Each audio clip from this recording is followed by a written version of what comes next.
Today, we need to talk about Jung Kook addressing some hate comments, reading and reacting to them. We also have the rumor of Calvin Klein, Jung Kook, and Jennie all working together and what the backlash for that is. And then we have HYBE giving details about an upcoming acquisition, which is very interesting. So hey Dumplings, this is Dave Desai. Hater or not, make sure you're subscribed with the notification bell on. Grab your dumpling, taste spilling mug merch, and let's go.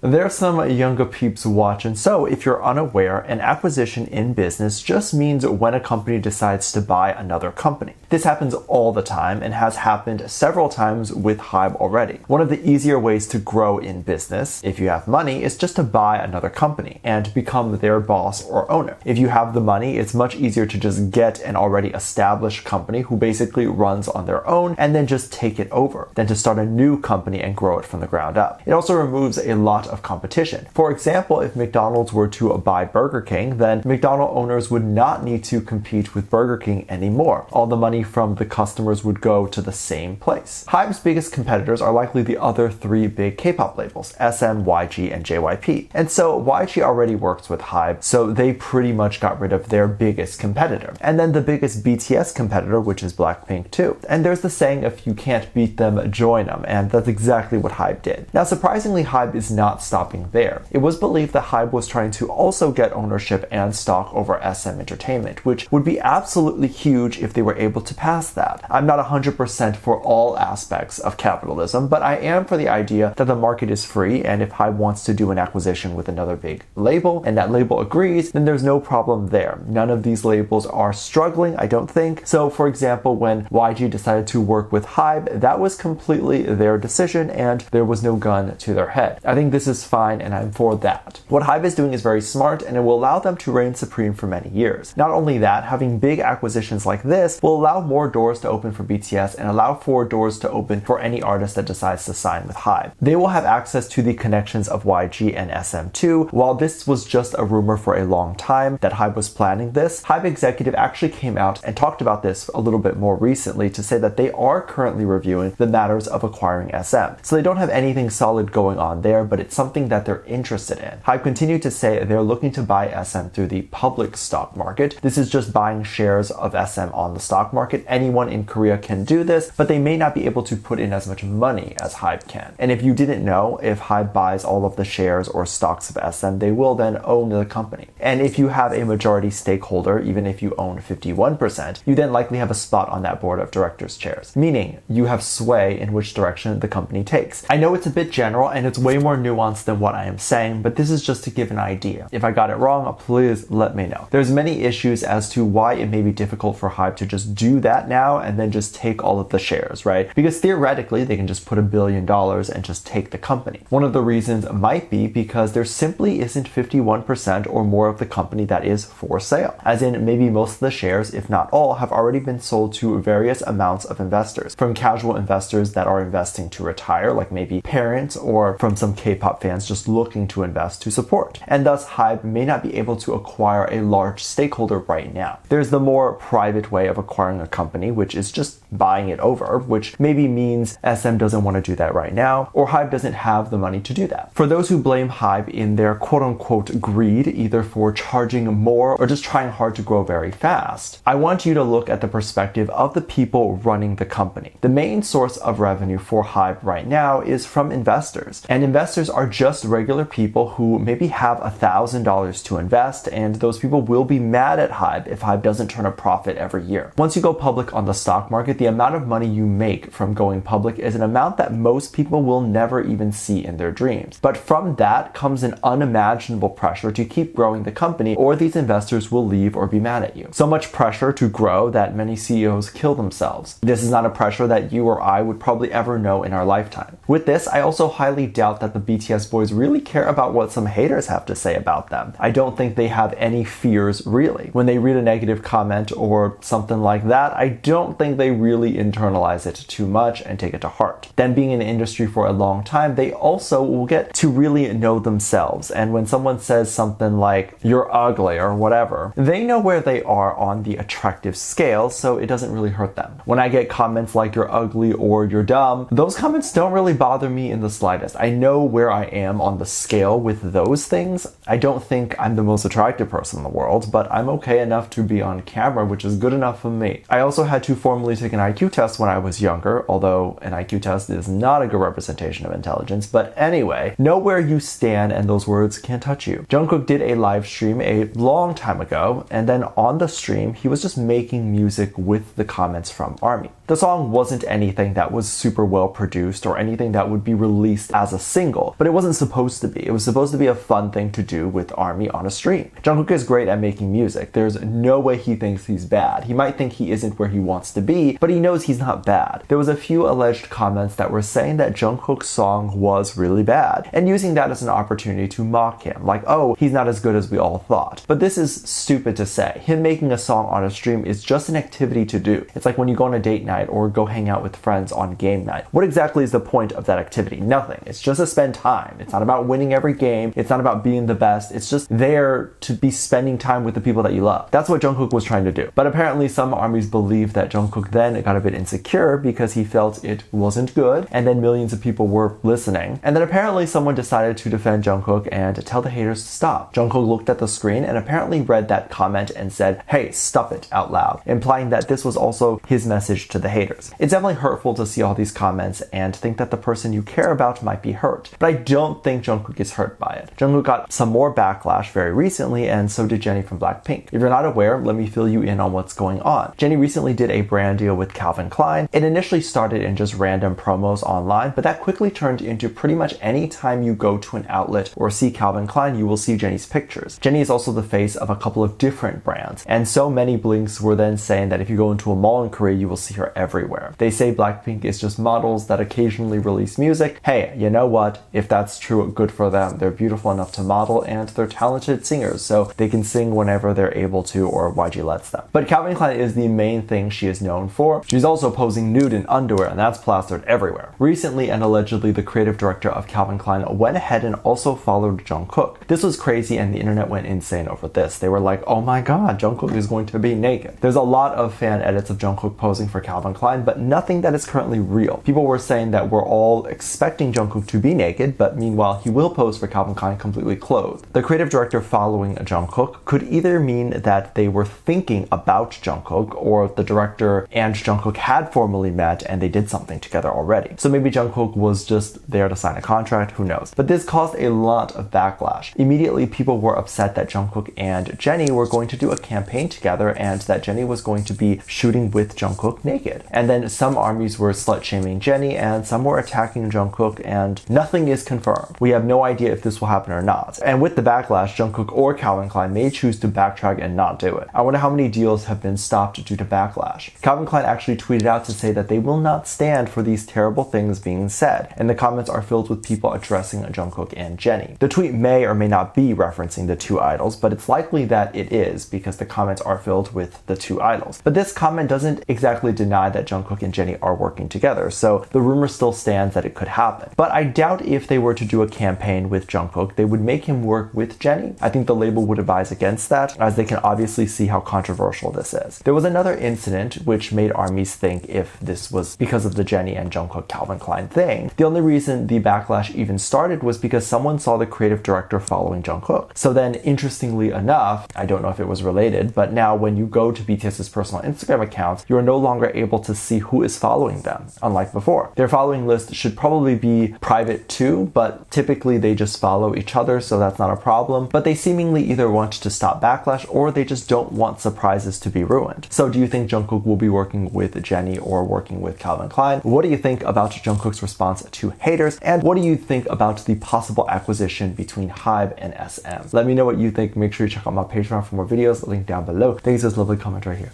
Love you. Bye.